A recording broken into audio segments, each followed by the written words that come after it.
There we go. We're live. It's James speaking, trainingsites.io. It's another live Q&A for anyone who's starting, building, growing an education business and wants to learn about all of this AI stuff and how it's changing education and teaching, and especially selling courses. So welcome to anyone who's here today. Again, my name is James. It's trainingsites.io. You'll see at the bottom of the screens, there's always going to be some links. It's free to join the campus, the community. All of these videos, prompts, everything that I do is there and available for you. So uh, just a little bit of housekeeping to get out of the way there. And just to make sure people understand, I'm here by myself. Couple monitors. I think everything is working properly. We're in good shape. If there are any questions or things come up, just put something in the chat and I'll make sure to address it as soon as I can. So again, if you are here, brand new, these are live sessions. Any questions are okay, as long as it relates obviously to courses and AI and campuses and where you're going to sell courses or create courses or how you want to use AI to create educational content. That is all open for discussion, and I'll do my best to answer the questions based on my 25 years of experience in this space, and or I'll direct you to some of the people that I follow or get inspiration from in this same space as well. So hopefully that will help you out. And again, let me know in the chat who's here. Patrick, hey, Oxford, UK. Thanks for coming on, Patrick. Thank you very much for coming on. Yeah, let me know who's here, what's going on, where you're from, any questions, anything, even topics you want covered. If it doesn't have to be a specific question, you just have a topic and say, hey, can we talk about this? Or ask me question, what do you think about that? Or have you used that? Or have you tried that? And the reason I kind of start there is because in stuff is happening so quickly in this entire space that it's really, really hard for me to keep up. And I would suspect because I have a bunch of experience in this creating courses and now 2.5, 3 years in the AI space, uh, if you're just getting into it, it can be really, really overwhelming. So, no question is too advanced. I'll let you know if I have no idea what you're talking about and direct you again, as I said. But if it's a very simple question, everyone has simple questions, intermediate questions, and hard questions. So certainly don't be afraid to ask any of those as well. Hey, Harvest Kernel. Hey, thank you very much for coming on. Debbie's weight loss revolution. Debbie, I got to talk to you. And Mary, hey, Mary, welcome from New York. Okay, perfect. Quick question. Able to get access to, funny you should mention that, Google Opal. Yes and no. Actually, we'll cover, that's a good question. I'll cover that one right now because it is an interesting one. So if you aren't familiar, and this is actually a really, this is a cool thing, and it's one of the things I wanted to talk about if no one had any questions. But here's the kind of gist on this. What has happened in the application space or this vibe coding space, if you've heard about it, there was a number of tools that came out, and basically it was like having ChatGPT, but if you gave a prompt to ChatGPT, it gave you back text, right?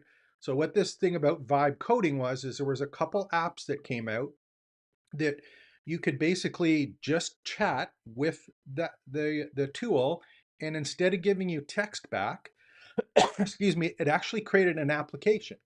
And there was a whole bunch of those, and you still had to be kind of technical to do it, and there was a lot of steps in it. But what's happened is that those tools over the last 3 to 6 months, as they came out, they've gotten easier and easier to use. And one came out on Thursday of last week called the Google Opal, OPAL. I'll show it to you in a second.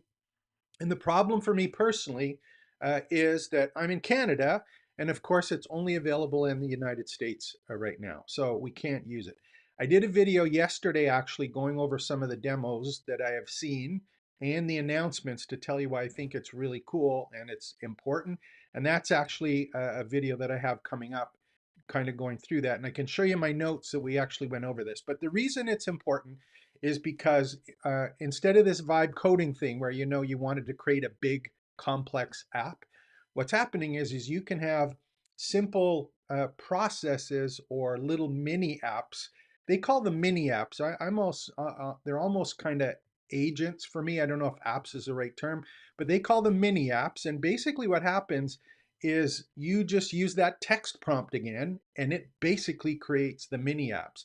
And I'm of the firm belief that these mini apps, and this is actually what the video that I have after this, I think they're going to replace courses in a lot of situations. And the reason is because instead of learning how to get an outcome by watching a talking head video or a slide deck or listening, for example, to me, there are some parts of learning that it's much easier to just give the application that gives the outcome to the person learning and then be available after to clarify or organize what it is that they're getting out of the application. And I've been speaking to a lot of teachers or, higher education people who are in this space, and they're having trouble because they used to teach content as part of the curriculum, but the content is stuff that people can get for free the exact same way that they can if they're trying to teach it. So there's this real balance, I think, starting to play out between, do I teach content or do I teach application? And if you're going to teach application, having a mini app that teaches what it is that you want and being able to create one quickly is incredibly powerful. So I actually have it open here, so let me just bring up the page. Where's the one that we have here? Here it is right here, actually. This one again. So this one at the URL, and I'll try and make sure these are bigger so that you can see it. So this one here is opal.withgoogle.com/landing. And this is an experimental one. So, I don't know exactly what experimental means, but the way Google does stuff is they have these experiments in the Google Labs. And normally what happens is they bring things into the studio where they give access to people who kind of find it, see what works, see what doesn't work, see what people gravitate to, some of the issues that come up, and then they kind of roll these things out. One of the ones, actually, I'll just do this one just so that we can see it. And again, if you haven't seen this one, this is labs.google/experiments. And these are some of the new ones that are actually coming out. So these are all the ones they're playing around with. I actually did a video on this one called Portraits. I think that was last week. And basically what portraits are is they are personal coaches/teachers who have domain knowledge, and you can basically have this person live on your website or wherever you are and just open it up. And they did a couple. One was an author, Kim Scott. So it sounds like her. They've got an avatar of her. You can ask questions of her. It's just like having the expert there. They did another one on storytelling. So this is one that's in the Google Labs right now. Things like Notebook LM or VO2 and VO3, those things are all here in the labs. Now, one of them that they played around with here, there's Notebook LM on the right-hand side, just above my head there. But these ones, Project Astra, Video FX, I've done videos on a lot of these right now. There's Learn About, which is another one that we'll be able to watch as well. But they did this one called Opal, and basically what it is, and again, this is the other video, I'll put it in, but the way that it works is, let me see if they have a screen here they can actually show. Basically what you do, it comes up like a text window, and you just give it a text prompt, basically saying, this is what I want the application to do. And in the background, what it does is it just builds the application. There's no coding to do. You don't have to go and figure out how this connects to that and that connects to this. It's there and it's ready for you to use. Now, the cool part about this, if we're in the course business, is first of all, you can remix existing opals. So if I do one and you go, wow, that's cool, I want to do that, but I want to do it a little bit differently, you can open mine and then make adjustments so it's your app for your situation. So you can actually remix existing ones in the public. And I also have read that they're making these available as saleable items. Now, right now, if you go and finish one, you publish it, it gets a URL, a Google URL. So for example, if you had that one, you could put it behind a paywall and say, yeah, you want access to my mini app? There it is. There's a link. Buy my course or buy access to my mini app and buy access to me to help you when you're using the mini app. So that one's kind of cool. It's Opal. with google.com/landing. And if I go back and I actually open it, and this is going to happen, there we go. It comes to the landing page because I'm in Canada. And if you go to sign in, it asks for the account. It says, yeah, you want to sign back in. And it says all the stuff that I want it to do. And I'm saying, yeah, yeah, yeah, yeah. And it says, Opal's not available in my country yet. So here's what I'm trying to do. I'm actually going to be trying again with a VPN, a virtual private network with a server in the States. And we'll see if I can get in with a Google account. Probably if I go and try my existing Google account, they're going to say, hey, you're just using a VPN. So I'll probably open up another Google account and actually try and use that. I think there's been such a great kind of feedback on this space that it's going to come sooner rather than later. And that's because Google's been a little bit behind in this vibe coding or vibe app kind of space. So that's my 2 cents on that. I absolutely love it. I think it's going to be great. And we should all be paying attention to it. Uh, it's at if I pronounce it incorrectly, my apologies. Good morning, educator, higher education. I agree that the version of Mini app but I believe they'll incorporate avatars, browser, computer use. Yes, absolutely, absolutely. So I think there is a really, really good space for higher education. I think it's just a little bit of if you can't beat them, join them. And I've talked to a number of people in the education space where it's like they're trying to hold back or remove AI tools from whatever the class or the classroom, even though that the students or whoever's learning it, doesn't matter if it's a paid customer or in a higher education space, they're going to use it anyway. So if you can create applications and guide people with teachable moments through an application that you built, I think that's a much better way to teach people where they are, as opposed to creating, hey, here's your traditional course. Watch my talking head, watch my slide deck, all of the things that they can create if they wanted to by using the same prompts that you did. So I think there's a real opportunity here, and just making sure that you are available for those teaching moments to guide people through, or at least work with as a case study, the example that you put into the application. If they got a response, why did they get that response? If they did it a different way, would they get a different response? So I think there's a lot of live interaction in those teachable moments that are available within an application kind of teaching, as opposed to here's your content. So there we go. Culinary guru. Okay. Actually, it's pretty funny. We've got the culinary guru about cooking, and then we've also got Debbie's weight loss revolution here today. So both, one is about good cooking, one's about cooking the right stuff, I guess. So we'll see. Maybe you guys can chat and do something together on that one. And by the way, if that's one of the things that I'm working on right now, or trying to work on right now. If you have joined trainingsites.io, the link is there. What I'm really looking to do and starting to focus on is making sure that you guys can connect with each other. So make sure to look at the other member profile, see what they're up to, and basically share what it is that you're doing. There's a whole section there about, what wins you are. If you have a course, put it in there. If you're doing something neat, put it in there so we can actually go and see it. I'll show you where that is just so that we have it and you can see it here on the site. But on the left-hand side in the community, and again, totally free to join. On the left-hand side, we've got wins and celebrations here. So, if you're doing something interesting, put it in there, share it. What'd you build? What are you working on? What's not working?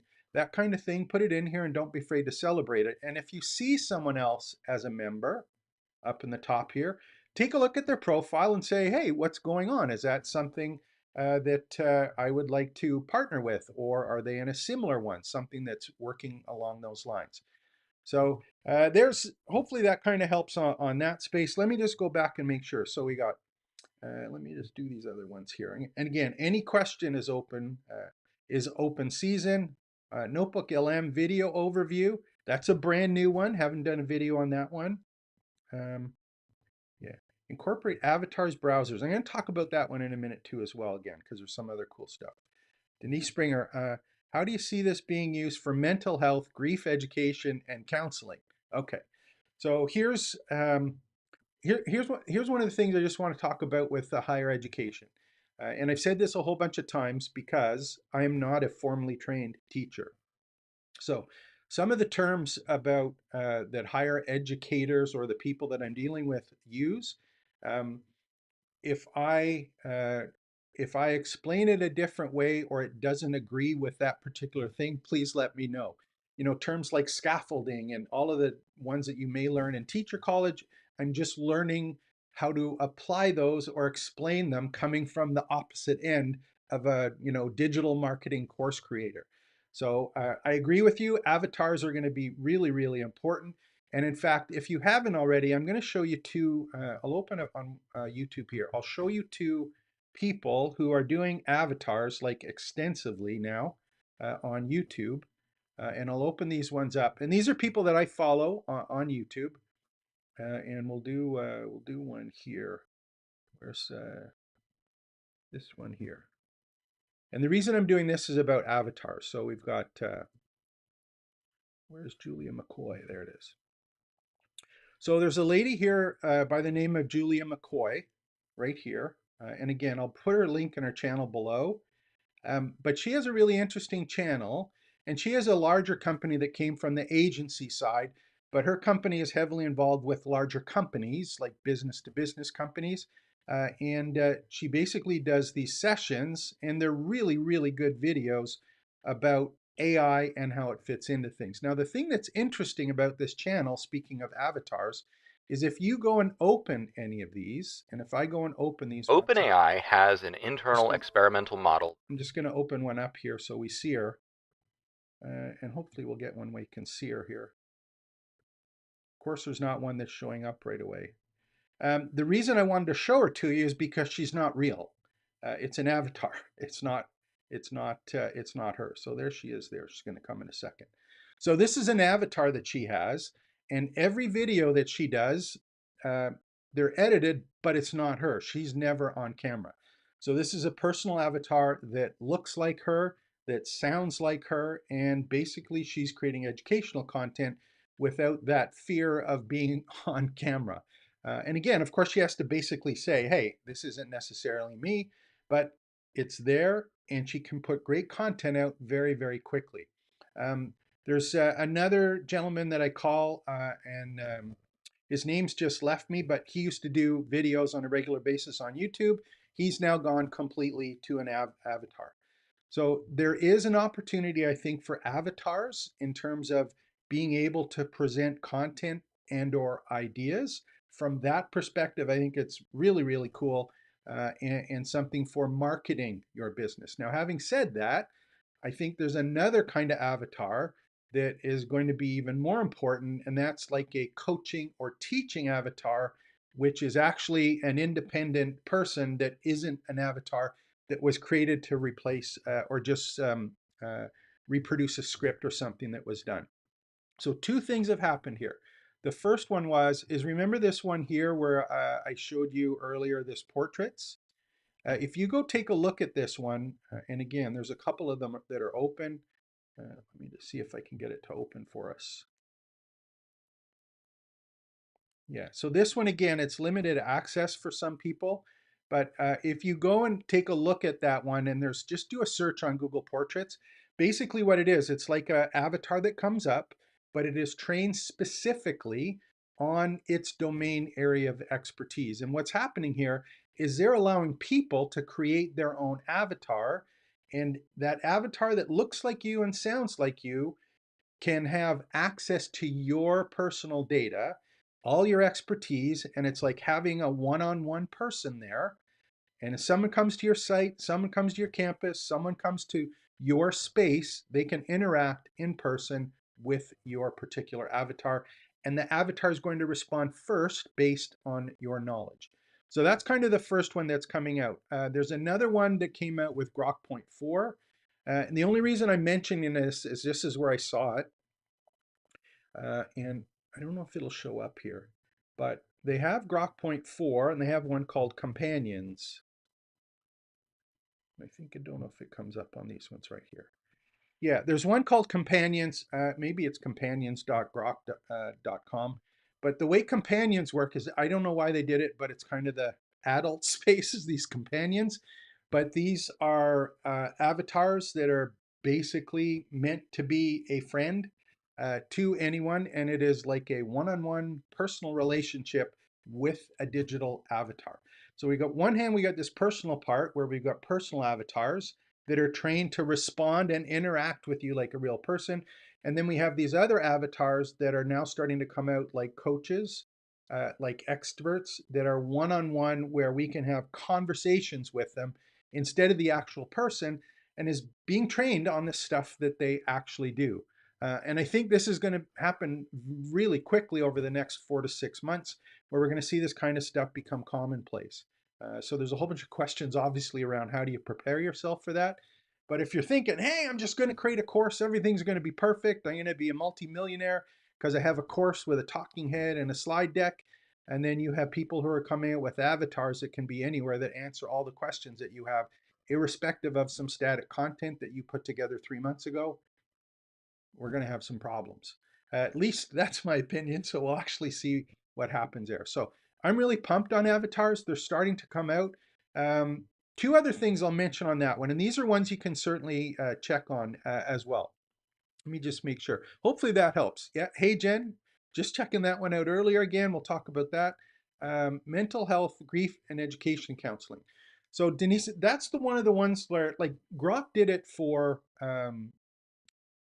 adult companions, for lack of a better word. I don't think they had the right intent there, but I think the actual companion aspect of someone who is struggling with something personally and needs someone to talk to, I think it's going to come. Uh, Whether or not it's the right thing to do or it is a legal thing to do, or, I don't know the boundaries or guardrails around that.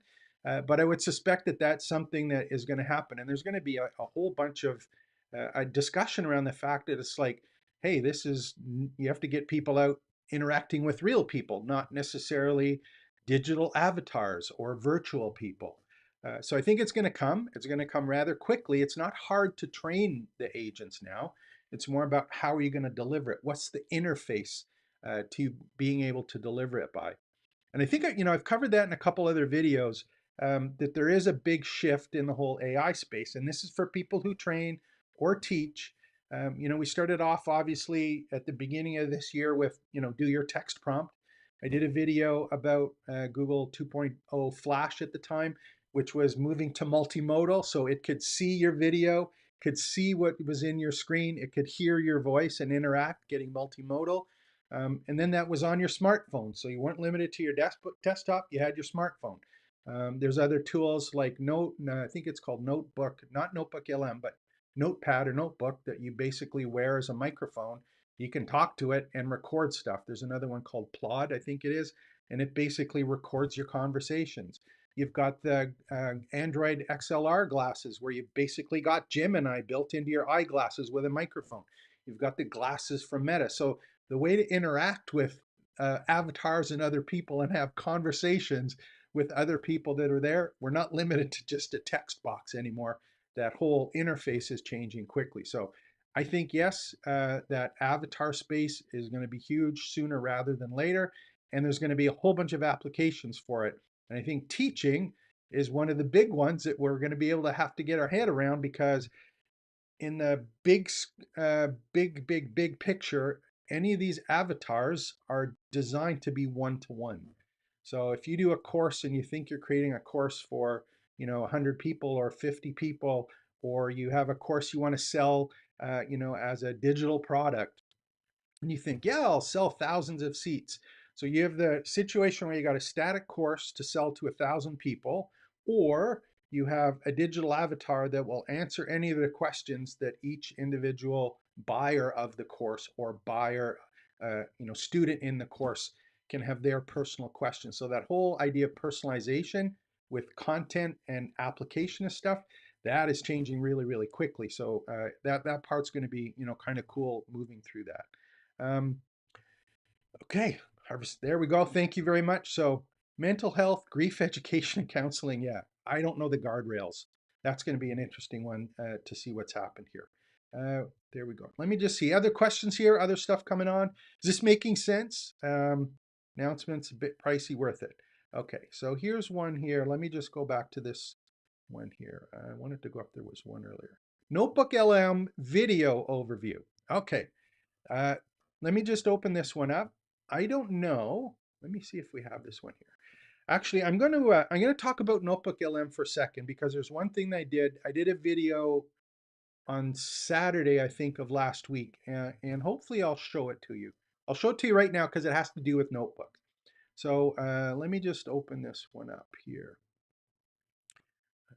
Let me just do this one here. I'm going to open up another tab here just so we have it. So I'm going to go to Google Drive, drive.google.com.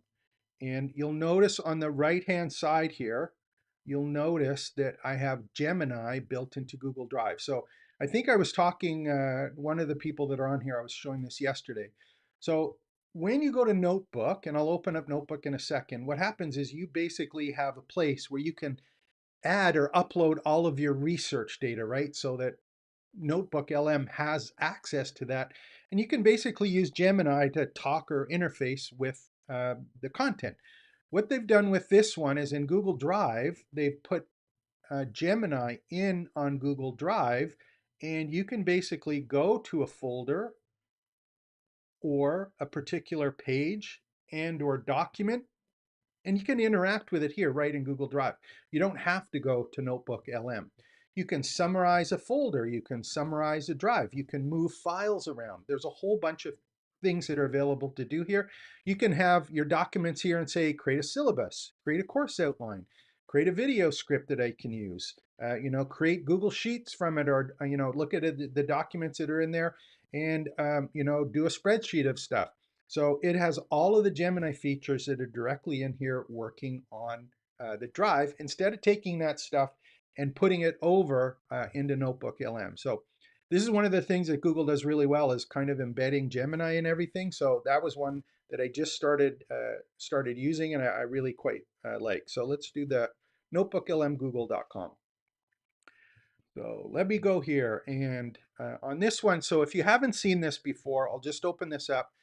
This is notebooklm.google.com, and the reason that this one is cool is it uses 3 panes.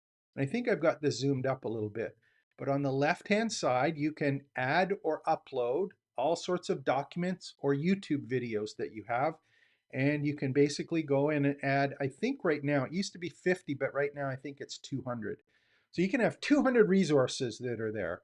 And in the middle, what we have is basically the Gemini AI tool. So you can chat about the documents. So if you're doing any of that research there, we'll get rid of that one. If you're doing any research, it basically you're chatting about the research. It's not going out everywhere else on the internet. It's working on your sources. So this is a really cool tool to use. And on the right-hand side, you can see I have on the right-hand side here, I don't think I have the one you're talking about. So there's an audio interview. You can basically have this ask for an audio interview, and it will do a conversation based on the content of all of the documents that you put up. There's also things like a study guide, timeline, FAQ. And the one that was just mentioned is they just added, and again, if I'm missing something here, that is one we don't want to do. So this is what happens when you're on your own. Sometimes someone phones and you got to send them to message. So this one here, they have one now that just allowed it to basically create a video similar to the audio one, but you can create it directly here on Notebook LM, which is pretty cool. Personally, I haven't used it, so I can't comment on it, but I know exactly what it is that they're doing. So here's something, if you haven't already, I'll show you exactly what they built in. If you are a Google user and you're using docs.google.com, and let me do this one. So if you go to docs.google.com, and I think, yeah, here we go. So if you look up on the top here, it's docs.google.com/videos. So again, this is a video that I did a little while ago, and this is another feature of Google and the Google Work Suite.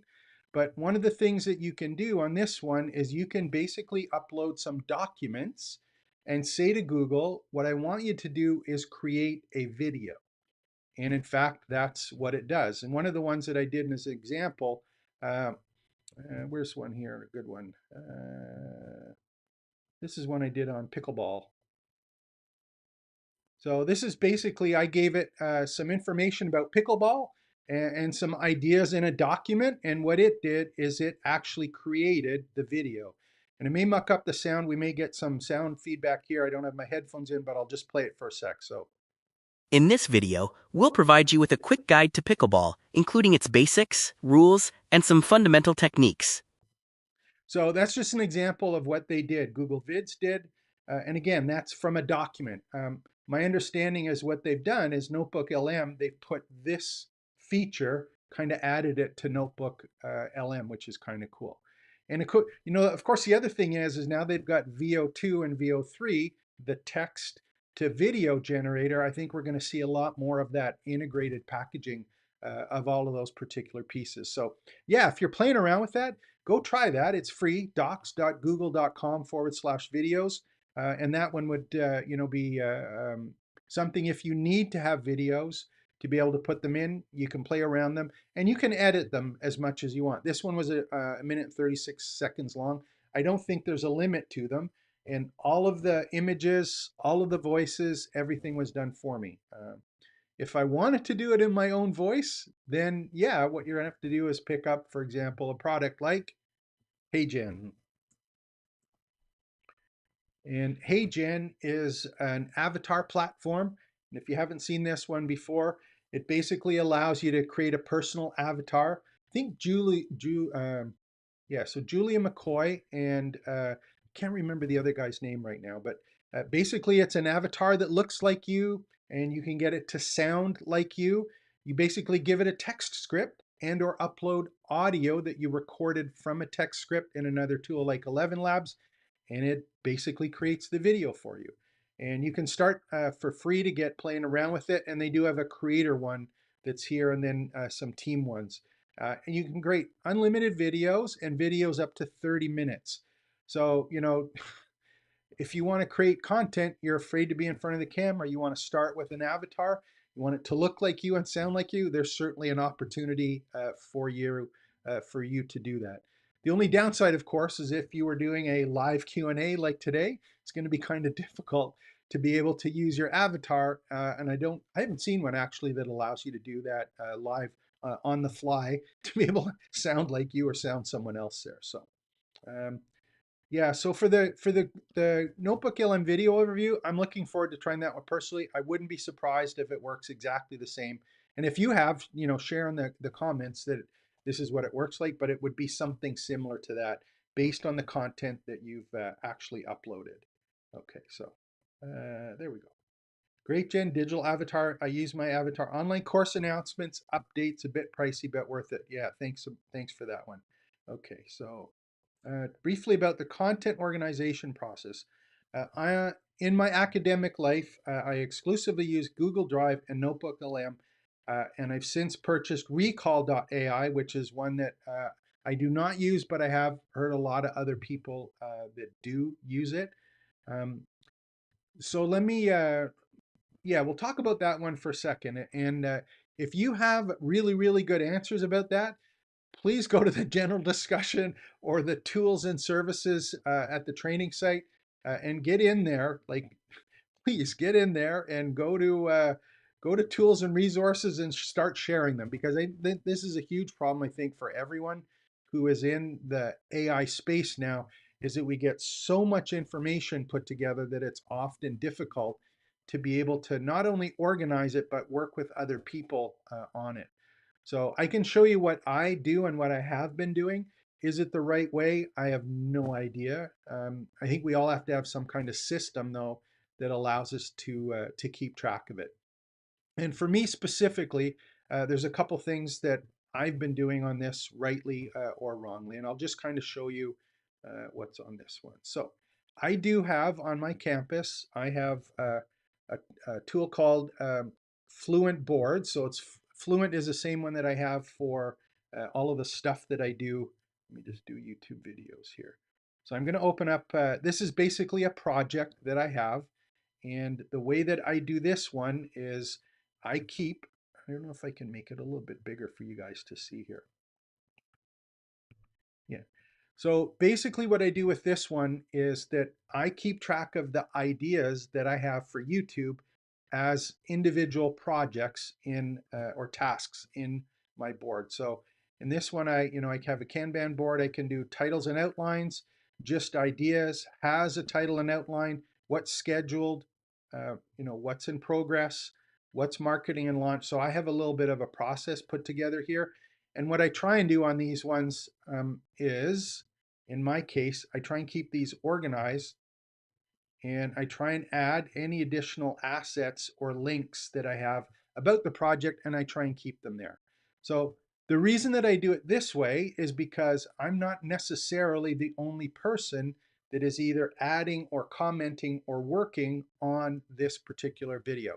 So these are for YouTube videos, right? It can be a course, it could be a case study, it can be anything that you want, but I use a project management tool as not as efficiently as I should, but I try and use these tools so that other people can work on and with them. And more importantly, I have kind of that uh, place where I've ones that I finished. I know what the title was. I know where I got the notes from. I know who worked on stuff. I know when I published it. I know at the YouTube link it's there. So I have it kind of as a digital asset that I can basically put together. And the problem that I have with any of these tools is often I'll skip them for no good reason other than the fact that maybe you get off on another tangent, or you're a little bit too lazy, or you don't put stuff in that you should and you only use part of it. So if you're using some tools like ClickUp or Notion or any of those ones where you're managing projects or video courses or YouTube stuff, you can certainly build something out. If you need to have other people access it, it's a good idea, I think, to do that and work on some of the things, but you have to use it. And you have to kind of use it religiously to get the most value from it. So that's the first thing that I do. Second thing that I will show you, and again, my personal thing on this is, let me just open one up here.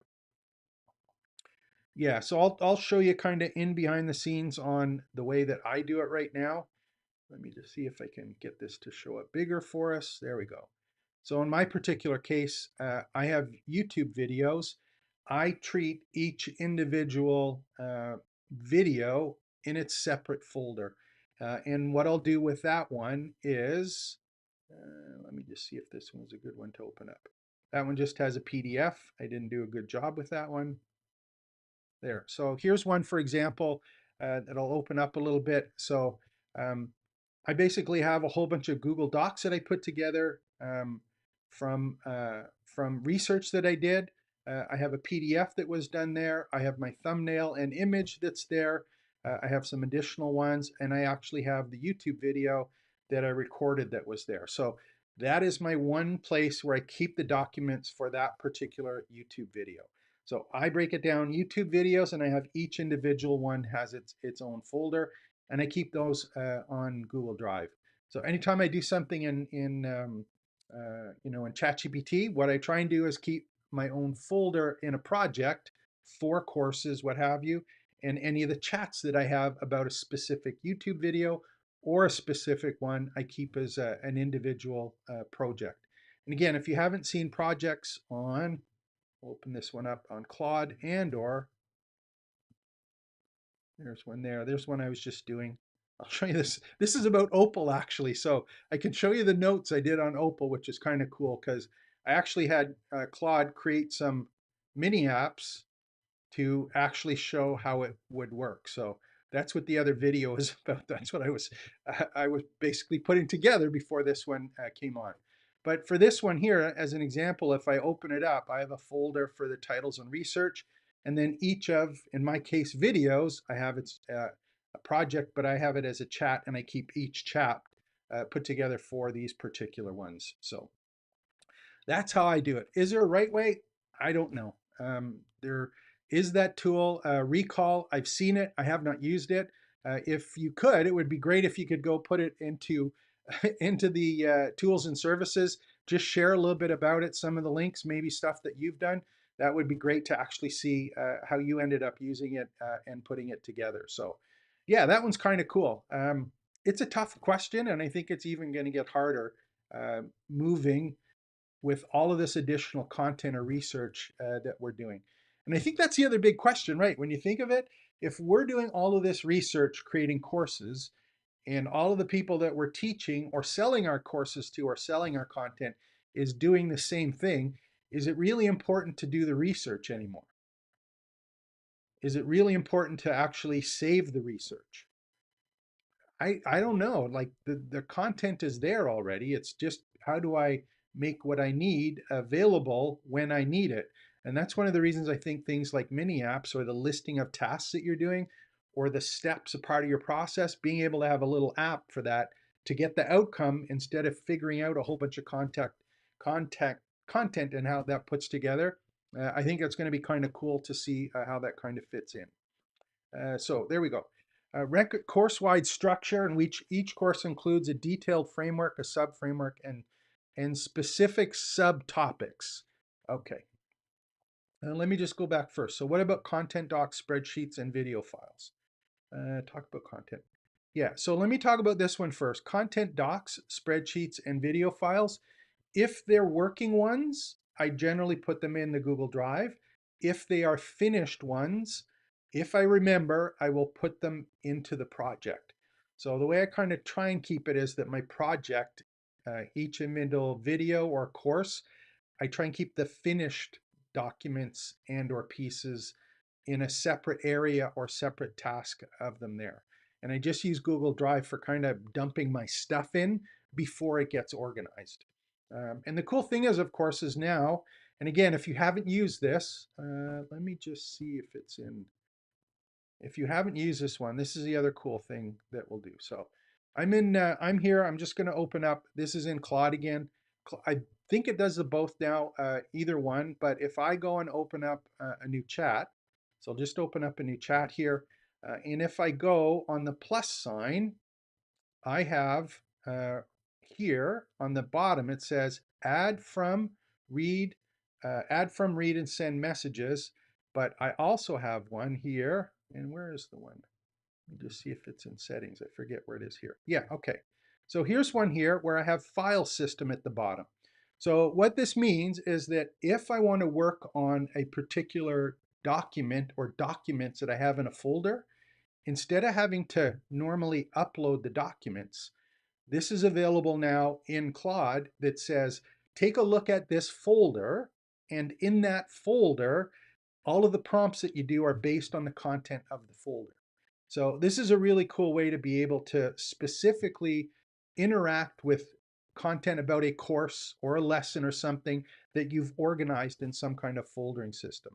So, and as much as I kind of keep my notes there, if I have a finished video, if I have a finished course, I try and put that into the project to make it available to everyone.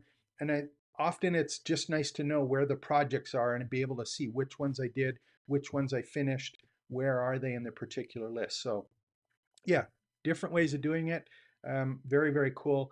Recall, again, I have not used, but I've heard great things about it, and people use it to really organize all of the stuff that they're doing there.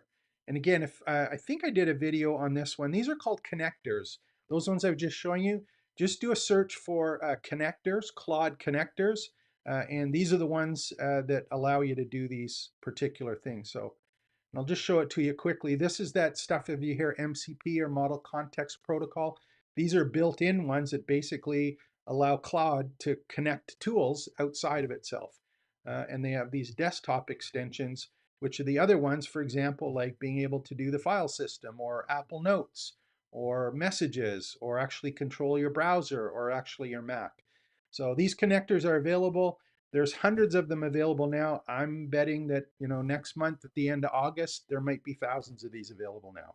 So any of these tools can connect to, or any of these large language models can connect to multiple tools to do any things that you need to do to manipulate, add, enhance, synthesize any of the content that you want because it's connected to it.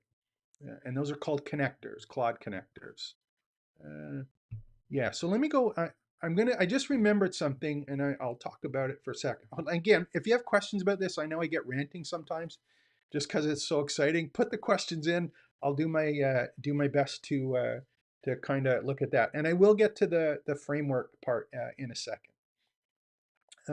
The one thing that is happening at avatars, and Claude has one, and OpenAI, I think ChatGPT announced it yesterday. And I know it's in my list of videos to do, and I'll show it to you just for a second. This one is, and I'll do a search so we can actually go and see it. For in the education space, let me open this one up here. So we do.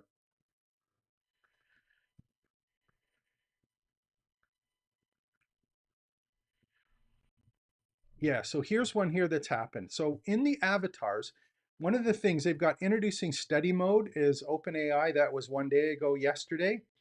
So they have basically more of a teaching chat or a teaching interface that will use, I guess it's called the Socratic teaching method.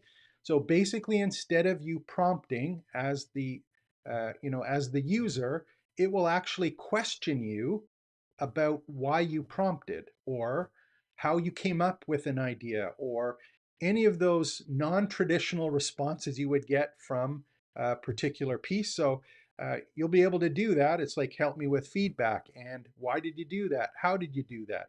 Help me study this. So it's not about prompting and response. We're actually getting, there's one from Claude has one, and then they just announced this one yesterday. And if you haven't seen it, just take a look at ChatGPT study mode, and this will probably come up for you. And again, I have a video, hopefully, that I'll be able to do that. And they've split up some stuff where it's actually going to test you on some of the pieces, but it's using the AI tool to do that. So similar to an avatar where you're asking questions, we've now got a text chat that you can basically work and study with doing the things that you're doing. So custom set of instructions that they're using, written with teachers, scientists, and teaching experts. I always say teaching experts, pedagogy or pedagogy. I always pronounce the name wrong. So people who are trained teachers are able to do that, and the science of teaching understand that they're able to do that.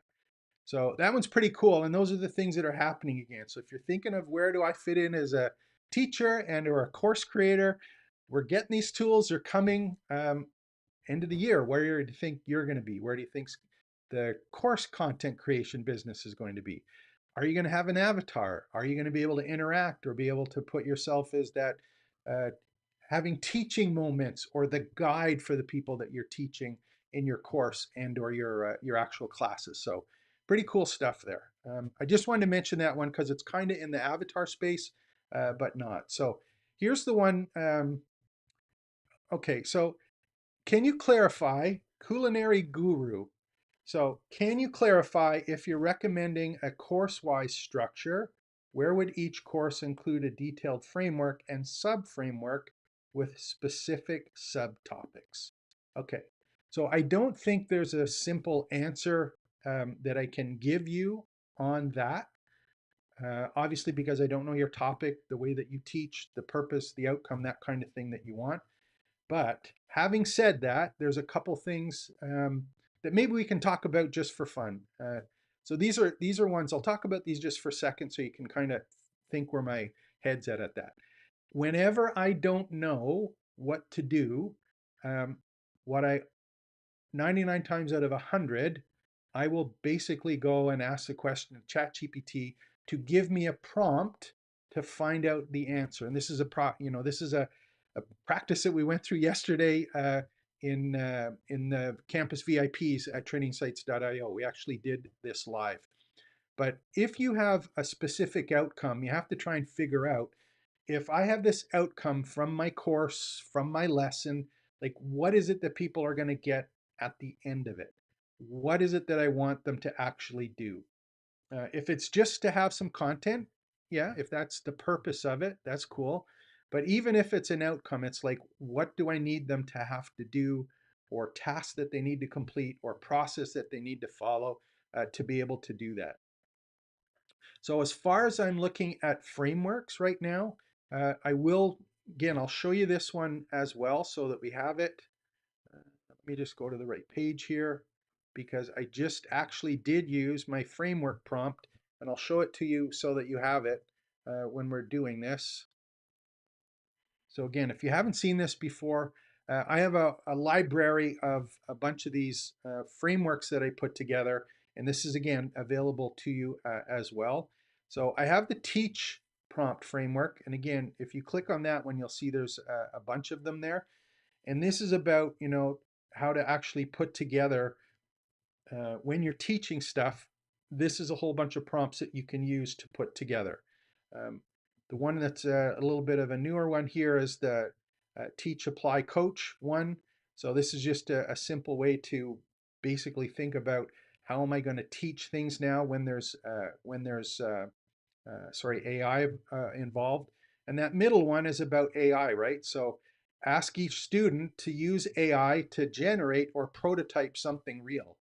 So that's just an example of how I'm thinking about frameworks. It's like, what is it you need to teach? Like there is some pre-written, material that you may need them to know about, but it's stories, metaphors, things in situational add context, and then what you need to do is get them to actually go and use the AI tool to try and figure out the answer, and then come back and just say, okay, how did it work? What worked? What didn't work? This is the way that has worked successfully.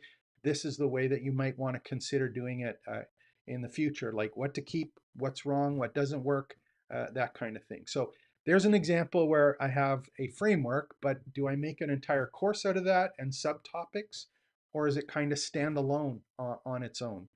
So one of the things I would do is I would go and we'll do this one. Just go to this page, docs. It's trainingsites.io docs. I'll make sure I put, there we go. Me just got one here. Just pull it. There we go, framework prompts. So I'll open this one up for you. So basically what this is if I don't know what to do, or I have a particular topic that may or may not need a framework, what I'll do is I'll run this prompt. And it's basically, you're a learning design coach. It's a very similar prompt, and it says your job is to turn any topic into a clear 4 to 6, framework that guarantees one outcome. And it breaks it out, and it basically gives you some examples. You can see one that was here. So um, one of the ones I just did was called Spark. I'll show it to you in a second. But those frameworks, what I normally do is I think of it as a map, as the full course, and I have multiple frameworks within the map. They're about maybe one step of a process. That's the way I do it. If you're unsure, I would basically just go and verbally ask ChatGPT or whatever tool you're using and just say, look, here's the context. Here's what I'm trying to do. This is how I normally do it. What I'm trying to figure out is there a framework that I can use for the entire course? Or do you suggest breaking it into multiple frameworks? Just ask. See what it comes up with for your particular topic. And if you do this one, it's kind of neat what comes up. And in my case, the example here is 4 to 6 step framework that guarantees one outcome. It can be 10 to 12 steps, whatever you want. You could say that you want to create a map, a 10-step map that guarantees 5 outcomes. These are the 5 outcomes, and then basically asks what happens and puts it together. So technically, I don't know what the answer is. I cheat and use ChatGPT to either do it, or what I'll often do is I will ask ChatGPT to give me a prompt that I can use to create a prompt that would give me the answer. Now, it takes a couple extra steps to do that, but I find that the more context that we add, the easier it is to be able to come across with that. So hopefully that kind of helps. It is a tough question. It's not one that's easily, put together. I don't think so. One that you have to spend some time with and just think about there. Um, the only thing I will, one other thing I will see, just with, again, I think you're in the cooking space, whatever that happens to be. If your particular market, I think that there's more value in doing things in a smaller chunk as opposed to larger chunk, and being able to have the flexibility to have those particular pieces in.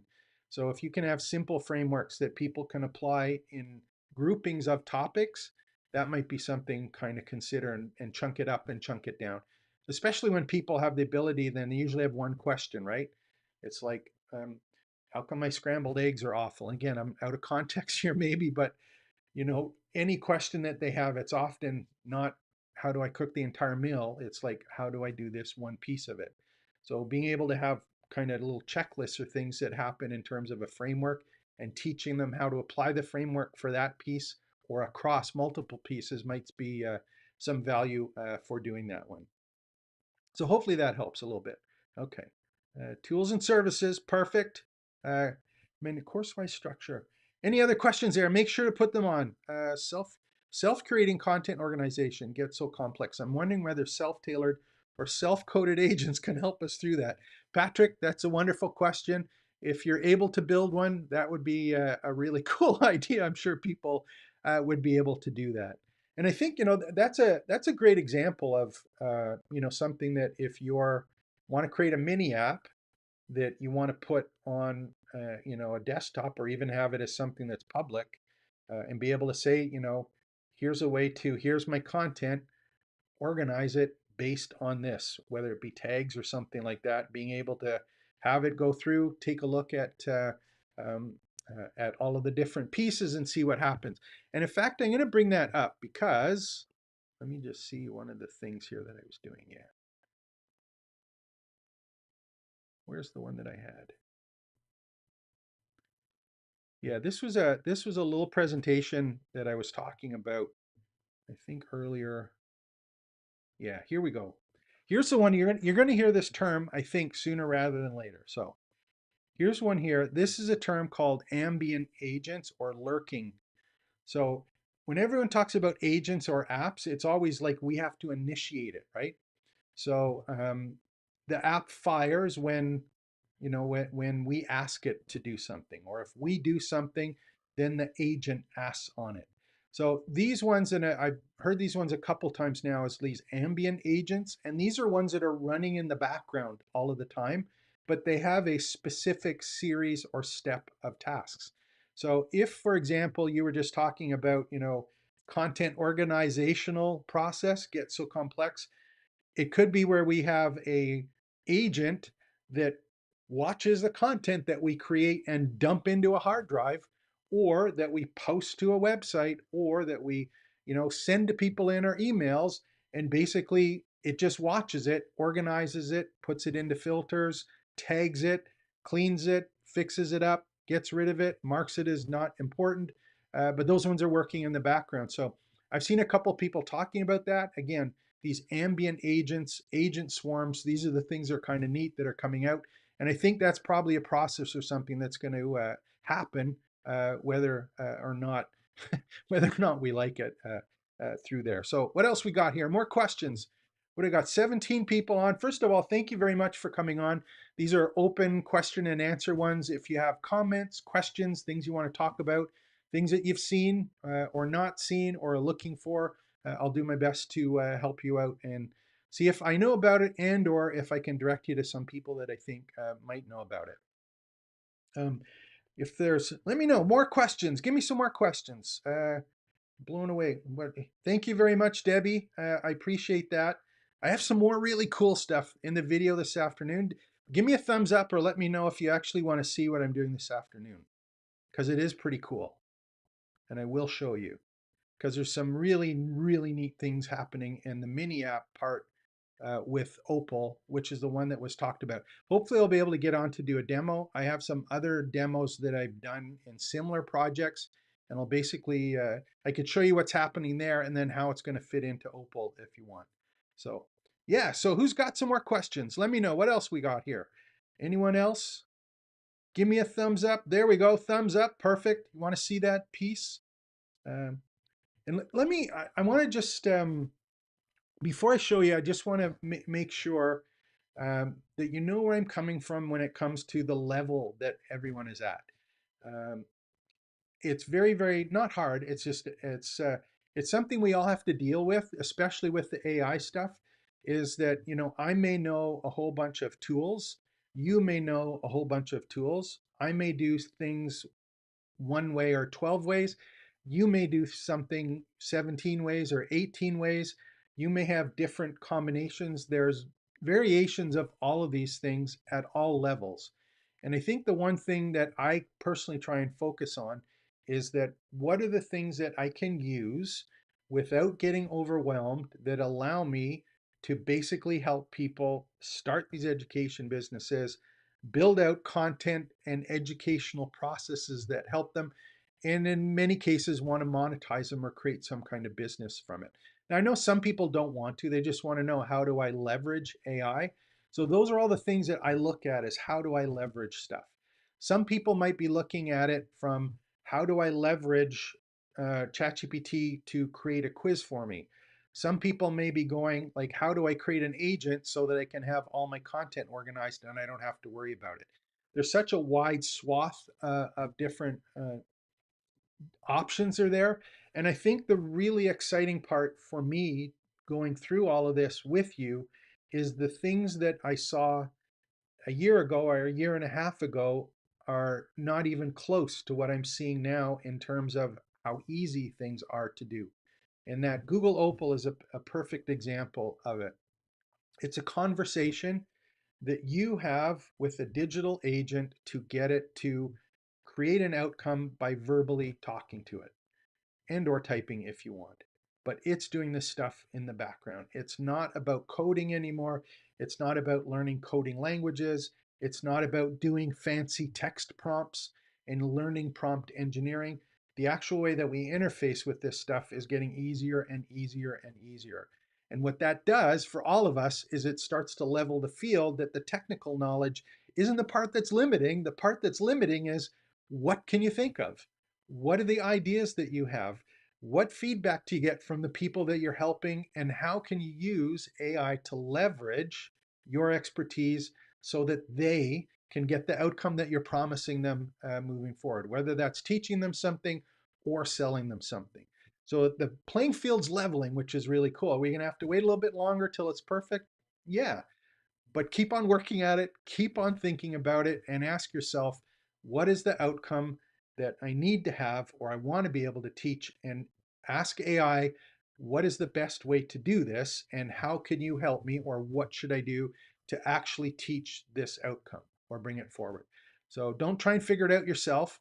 Ask AI for a prompt, ask AI to do the research, ask AI on what you should be doing, not what it should be doing to be able to get whatever that outcome that it is. And just think outside of the box.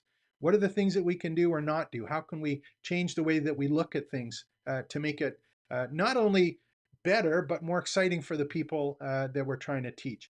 And that's one other thing too, and I've had this discussion before. If you don't agree with me, that's fine.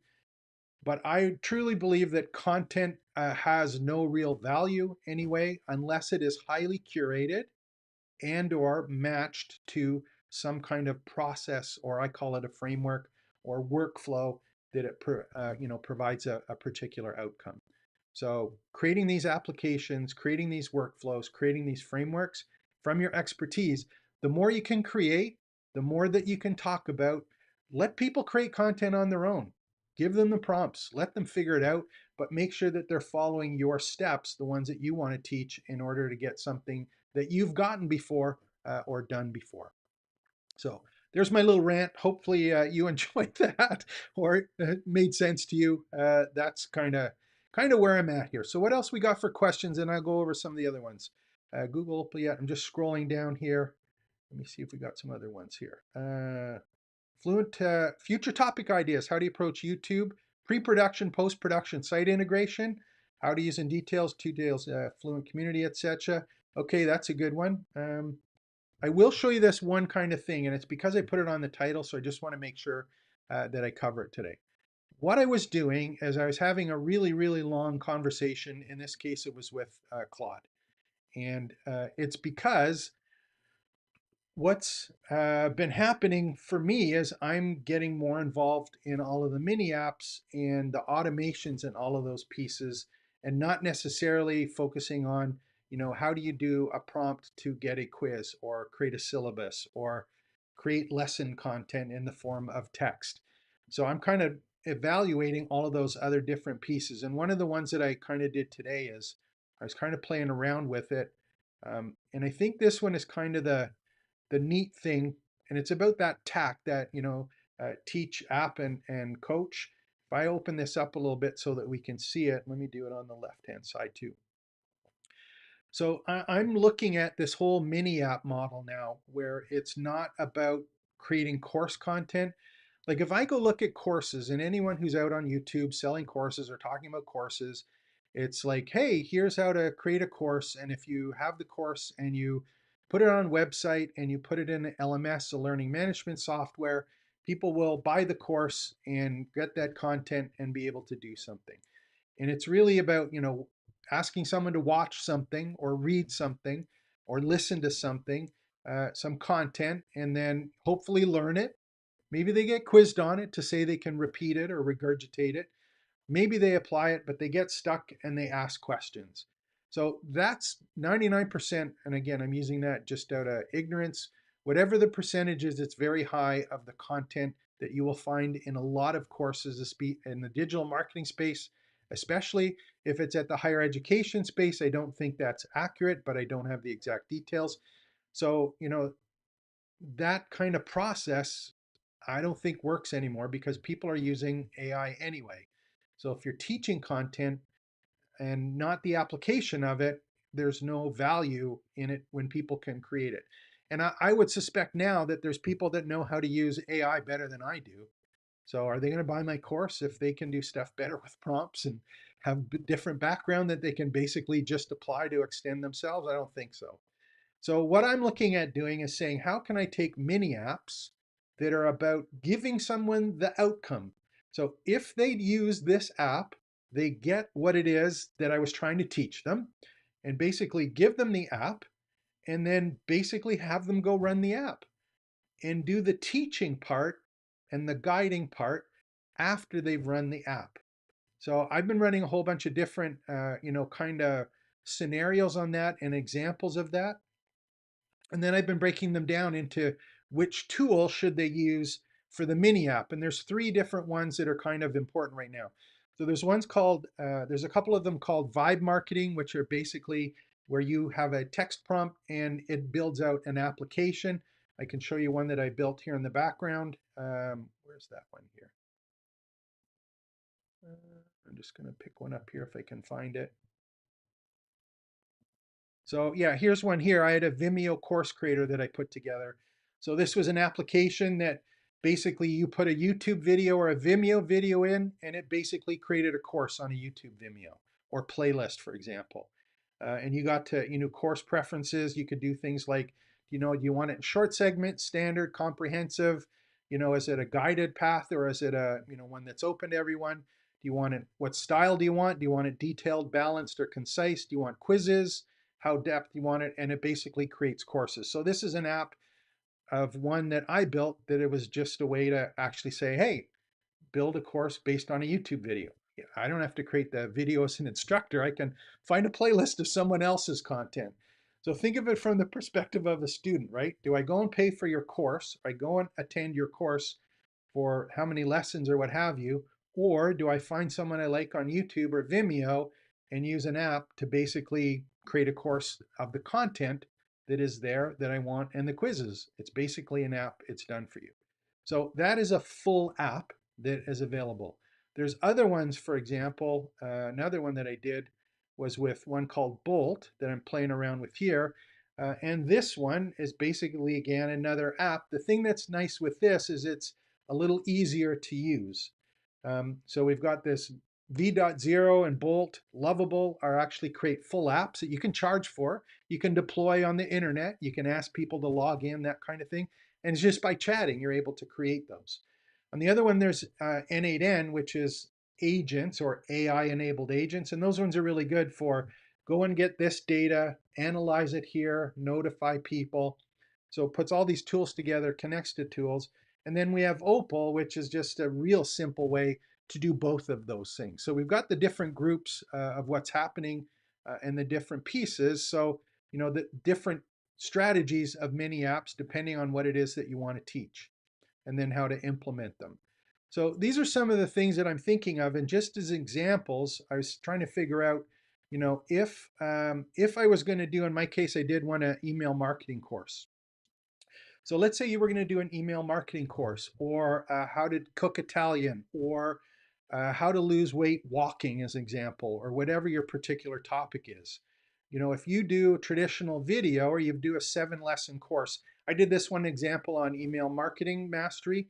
It's like we've got understanding your marketing goals, we've got building your email list from scratch, writing subject lines that get open, segmenting your list for maximum engagement, and then creating email sequences that convert. So just think about that. For example, we've got a course. Maybe I created this with ChatGPT. I want to create, video scripts. I want to create my talking head slide decks that I can go from. I want to create checklists. I want to create all of this stuff. And I'm thinking about it, and I just go, okay, let's say number 3. So the content might have been about, I had here psychology, testing, best practices, maybe show some demos kind of thing. So at the end of it, you want to have, high performing subject lines for the emails. So if I want someone to have this outcome at the end, why don't I just build out an app that is for optimizing and testing subject lines that get open? Basically create a mini app. Use some of these tools that we're just talking about and say, hey, I want you to create a mini app that allows students to evaluate based on these criteria. And you could say, these are the criteria because these are the ones that I teach, or you could say, hey, these are the criteria, and let the student pick their own criteria. Have it go each one and explain what it is. So you create it, you give them the app, and then you tell them to come back and say, hey, what'd you find out? What worked? What didn't work? And then you get into the actual part that is teaching.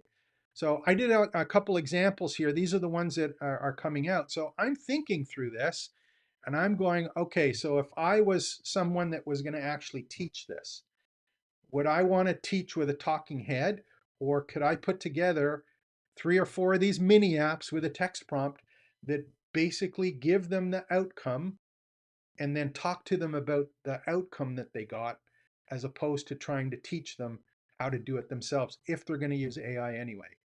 And you were asking about frameworks. This is the framework I actually put together. And again, I use that prompt we were talking about, the Spark framework. So smart performance apps replace knowledge. I ran that prompt. This is what it came up with. So pillar 1, spot the right content. Not every lesson works as a mini app. You need to pick the content that creates immediate results. Focus on lessons where students typically get stuck trying to apply what they learned.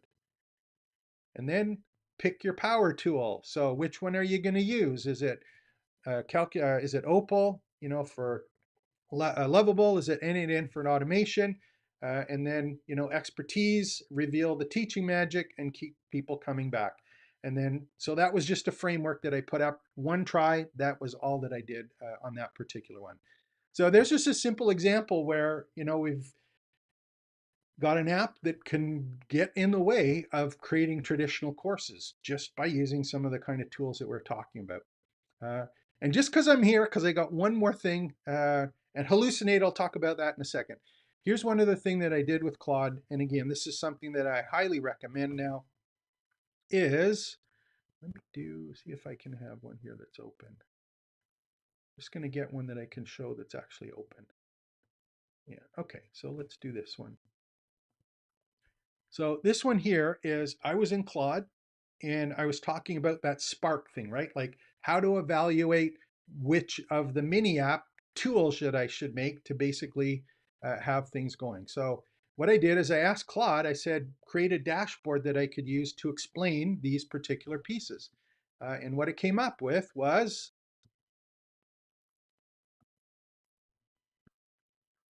there we go. We've now got, in my case, I put it on the website. I now have, basically it created this for me as a checklist to go through that we just went and talked about. And again, I didn't do any of the formatting of this. I didn't any of the design. I didn't do any further prompts. Obviously, it made some errors here on, font colors, that kind of thing. But what specific result should they have? And it basically goes through and then, lets you know which one you should use and which one you shouldn't use. And then, it was just an example of one that was done and lets you know which tool should be the one that you do or one that you don't do. So there's just a simple example of something that can be done up with a prompt after you've done, and to be able to use it as a dashboard or something, or just say to, to say to Opal, here's a chat that I had. In the chat, you just say, look, I'm going to give a prompt to Opal to create a mini app to do what I talked about in the chat. What should I use as the prompt? And then just give it to Opal and have it come up with something like this that's actually working as an app. So that's the kind of stuff that's happening. And we're thinking about courses, we're going to run into trouble really, really quickly. So I did 2 of these just as an example of how it works. I think these ones, yeah, the other one I've already hidden on that one. So can't be able to show that one. Hallucinations, I will talk about that one. How long have you been going this? An hour and 15 minutes.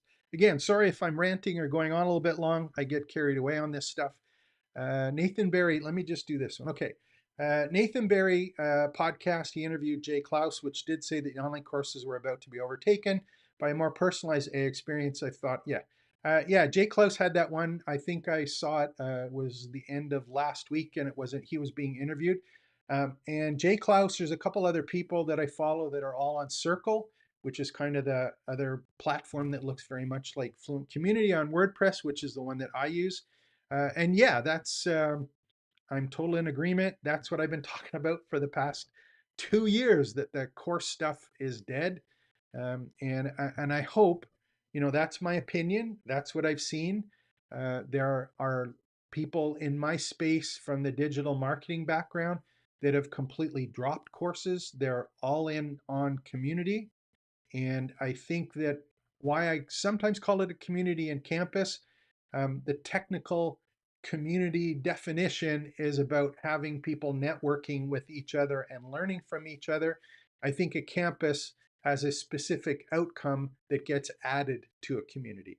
And that's why I'm hoping that you guys are learning something from my expertise as well as the expertise of the other people. And again, there's a whole other issues and all sorts of stuff to talk about with community membership and campus, and I'll make sure to keep on doing videos on those ones, including answering some of the questions that you had about which platform to use, which I've done some on, but again, that's changing as well too. And I will mention this just to throw a wrench in things. Um, the way that the apps are going and the way that apps are getting created, I think this whole idea of having your own community is going to be a business decision that is going to become more interesting, because your community may end up being people who are just running on your apps, not necessarily a huge community that you have to market, but it might be a series of your apps. People log into your apps to interface with your apps. No one said you have to have one app. You can have 100 apps, 50 apps, 1,000 apps. Whatever you have for great ideas, do your own mini apps. And it's basically just, referencing people to your apps, that some are monetized, some are not. But being able to have a central place to work with people after they've used the app, I think that's where the community part and that campus part comes in. But I think that's going to be cool and interesting to see what happens on that. So one of the questions here, and I will talk about this one because again, it's one that's important, was LLMs can occasionally hallucinate. What's the best way to fact check the information they provide? Are there any tools you'd recommend for fact checking? Okay, so again, this is one that we talked about at the campus VIP yesterday. And again, I'll show you that one here just so. And this is the one I'd love for you to join this. This is my sales pitch part of it. While the campus is free, we do have weekly live Zoom calls for our campus VIP members, and it's here on the left-hand side. I'll open it up for you. There's VIP members here, and basically what happens is the VIP members, this is a paid part of the site. And again, if you click on that and you're not a member, you'll be logged in. And we have a 1 hour to 90-minute live Zoom work session where we actually apply this stuff either on my desktop or your desktop, and we will actually work on stuff live. So we do have a campus plan. And one of the topics that we came up yesterday was exactly that, about hallucinations. So if you do want to get involved in these, it's $97 a month or $9.97 for the year. And each week we have one of these sessions again that's live. Plus, we also have some private groups where we can talk a little bit more, including live chat during the day with me as well. So those ones are available for you as well. It's trainingsites.io/pass. And if you are already logged in as a member, you can go to the community VIPs here, and that will actually bring it up for you. Okay. So that part, my sales pitch, not really sales pitch, but if you haven't already, please make sure to go and join if you haven't joined, and at least get started figuring out all of this stuff because it's kind of cool. So here's the one, hallucinations. This is a huge problem for any of these AI tools. And if hallucinations, if you don't know what that is, there's a whole bunch of people that have done tests for it or like ask questions that give weird answers or completely out of text answers. And I guess it's called hallucinations because it's like you text something in, you're expecting an answer, and it's talking about something completely different. Like, are you hallucinating? Like, what are you talking about? So that is a problem for many of the tools, and I'm going to kind of touch on a couple things here. The first one is that GPT-5, I said it would come out in July. I've heard again it's supposed to be coming out in the next little while, hopefully August. We're not in August, but they've kind of been dropping pieces of it. I think like the Google Agent or ChatGPT Agent mode, which came out last week. I think is part of it. So they're kind of drip this stuff out. But one of the things their claim to fame is that they have reduced hallucinations to 15%. I think it was 13 or 15%. So that was one of the big things that they've done. They're getting better at it.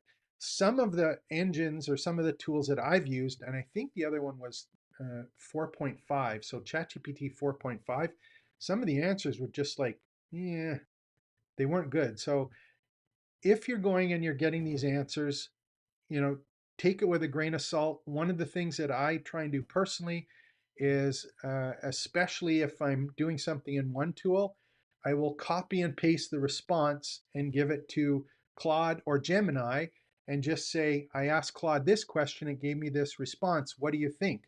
Are there any changes you would make to it? Are there any inaccuracies that I should address? Is there any other way of looking at it? So basically asking the other tools to critique each other and bring it back a couple times and forth. That's a really good idea, again, in my opinion. The other thing that I will do, and again, these prompts are here. I put them in the prompt library. I'll open this up again for a second. Hopefully we'll get to the page. And there was some. Let me just pick the one here. I had one. I had a bunch on. Let me just see. Again, hopefully I'll be able to find it. Where's There's one, maybe it's here. Conversational cleanup prompts. Yeah, it might be here. So one of the ones that I often do is I will add a prompt at the end of the answer and basically just say, ask me any clarifying questions until you're 95% sure you complete the task successfully. Or just something like, is that the best you can do? If you could change your response, what would it be? So some of the things you can do, does this fully address the topic or is there any additional detail needed? Um, is there any important information or context that you might be missing? So don't be afraid to double check it directly there. The other thing is just ask and say, you've made a number of claims here. Can you give me the site, can you cite the references that basically that you're using to come up with those particular ones? You can always go to Perplexity and do the same thing and say, hey, this is the response that I got. Could you please double check or verify that these are in fact true? And again, just play around with them. The other thing is, when you're doing all of this, if you're using ChatGPT and or some of the tools in your special instructions, and again, if you haven't opened it up, let me see. I'll do both here. And I notice this personally because this is a good question. When you are doing projects in Claude, I'll open up some projects here. Let me do, I think I have it in this one. In the right-hand side, you have project knowledge, right? So you can give some specific instructions or special instructions. And don't be afraid to say or something along the lines of, please cite any external references that you want on claims that you make, or please double check this, or if you are making something, just put it in the particular documents. You can also add knowledge that you want the project to do from. So if you have existing content that is from some other source that you want to make sure that a project you're doing, whether it be a course or a lesson or a YouTube video, if you want to be able to have something that it's referencing to do it whenever it does give an answer, you can certainly do that as well. Now I'm going to show you one other thing, and again, another one that I mentioned yesterday, but this one's important, is in ChatGPT, if you're using ChatGPT, I have the paid version here. Make sure that you go down in the bottom left. This is the app for settings. And I think it's the same thing if you're on the other one, but there's one of the tabs here is called personalization and reference saved memories. And I've got 97% memories full, but you can go and you look at all of the different chats that it has saved in memory. And the reason it wants to do that is it wants to keep any of its responses in context, right? But what I found personally is a lot of times the stuff that is saved in memory is something that, it basically regurgitates or only gives me answers based on memory. So you can do a couple things. One is you can open up a temporary chat that doesn't use your memory. Or you can say, I know you have a bunch of stuff in memory for context. I want you to not use that. And basically instruct it during the prompt and just say, hey, please use only new material or apply new material to any of my existing stuff, and just try and be clear about what it is in output. So that one's kind of there. How long have I been going? I better go. Hour and a half. I better see if any more last questions, and if not, we'll change things through. There's Patrick. I got to know how to get this off now. Let me just see. I click Patrick. There we go. I don't know how this works. Let's see what happens. There we go. It moves. Okay. Fact check information. Any tools? I don't have any tools. I don't use any tools. Personally, I just basically play them off on each other. Harvest kernel. Yes, I agree. Okay. So how much time do I left? Monetization application, Patrick. Okay, perfect. There we go. Yeah, some ideas, right? VIP, I can't. Thank you very much, Harvest, for the VIP membership. So let me just do, I'll do my stack of tools. I'll do my stack and I'll give you the page for the stack so that you have it. And again, the stack that I'm using isn't the only way to do it. It is the way that I like doing it because I'm selfish and I want to have all of my own content. And what I want to be able to do is easily in the future, if you look in the bottom right hand corner here, move myself out of the way. This is called AI Engine. It's a plugin for WordPress. And if you look at it quickly, you can go and open it up. And the way that this AI agent works is I have all of the content in the documents. I have all of the content in the tutorials, and I have all of the content in pages and posts. I don't have yet the stuff in community, still working on that, but that AI agent is ChatGPT referencing the things on my web page. So it's not meant to be a Q&A, but more along the lines of what's the best way, or, I do cooking classes. What's the best way for me to, use conversational prompts or cleanup prompts? So just get in there and kind of play around with it and see what happens. So this one's still work in progress, but the reason I mention it is because if I have an avatar that is running off of my content, and we have 6 months from now, and I have all of my data that's available, and I have an avatar that connect to my data, what about if I just said to someone, hey, you want my avatar on your site? It's $29 a month. Here's the code, put it on your site, it's there.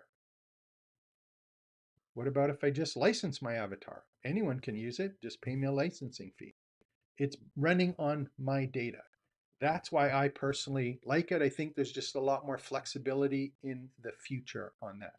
So if you're wondering how I have this particular one set up, And again, there's probably hallucinations in here or stuff that it doesn't pick up on the page. It's a work in progress. So here's the other one that I have and the stack of tools that I use here on the site. And it's on trainingsites.io/stack. And the reason I have this is one of the agency things that we do is we actually build out these communities for people. So that's another way that I generate quite a bit of revenue is from building out and managing these campuses for companies or teams or small businesses that are really committed to the whole idea of community will actually do this. So I have a list of tools here that we use, and these are all ones that are running on this site that you see. So Fluent CRM is exactly the same, not exactly. It's like using Active Campaign, where you have a CRM and you have an email automation platform, and all of the context, details, information about the customers and them on the site is in Fluent CRM. So those ones, and again, I have the license price that it's there as well. I have a help desk or support desk ticket system, which is Fluent Support. Fluent Community is the one that looks exactly the same as Circle and works in a similar fashion. It works on WordPress and it does the courses and the communities, those spaces, groups, and membership levels. It is all there. What it does not do yet is events. So I have another plugin called Modern Event Calendar that I use right now, but the events is coming to Fluent Community. There's some beta tests of stuff happening there. Forms is Fluent Forms. I have Fluent Booking, which is one that some of you have probably used. What this one does is this like Calendly, but it runs directly on my website. I have Fluent Boards, which is that project management tool that you saw. Fluent Cart, which I'm beta testing for them. Fluent Affiliate, which I'm also beta testing for them. And then there's some of the other ones that we talked about, the advanced one. Better Docs is a document management one. Social media is done on WordPress here. And then I have our managed WordPress here. So that's the stack that I have available. And the thing that's cool about this and the big reason that I like it is that anytime that anything happens with a customer, it is on the website. I'm not connecting pieces from all over the place. They're in my CRM. If they have a booking, it goes to the CRM. If they have a support ticket, it goes to the CRM. If they do a project with me and it's an agency thing, we're trying to keep track of stuff and who's doing what and what's been done, it's in the contact or the company CRM. Anything with having to do with social media that we post here, it automatically gets posted out on any of the platforms there. So that's kind of the space that we're in. That's the stack of tools that are there. So how much I got? I've been going an hour and 90 minutes. So I think what I'll do is pack it in. Again, if there's any more things, please, please, please go to trainingsites.io/join. Make sure to join up, like and subscribe to the channel. If you have more questions, go log in, put them in the general comments one, or if it's a tool or service you want to ask about it, go in there and I'll do my best again to either answer it or direct you to someone that does. And even if you have something you think is cool that you want to share, put it in there. Let's talk about it and let's start build and grow education businesses because it's a cool time for that, especially with all this wild AI stuff. So James speaking, trainingsites.io. Like and subscribe to the channel, join the site, and we'll talk to you again next week.